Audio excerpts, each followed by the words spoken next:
فضيلة الشيخ، يقول يستخدم البعض شيئا من الآيات الكريمات على سبيل المحادثة الهازلة غير الجادة، فمثلا عندما تسأله كم الساعة أي الوقت يقول لك الساعة أدهى وأمر، فما حكم ذلك وأمثاله؟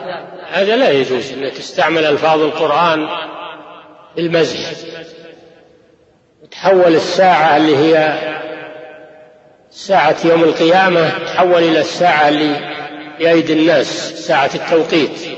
هذا يعتبر من التحريف لكلام الله عز وجل.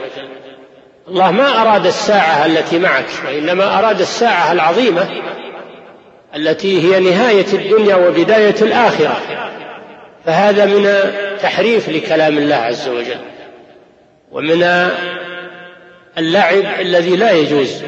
الواجب على من يفعل هذا أن يتوب إلى الله سبحانه وتعالى. نعم.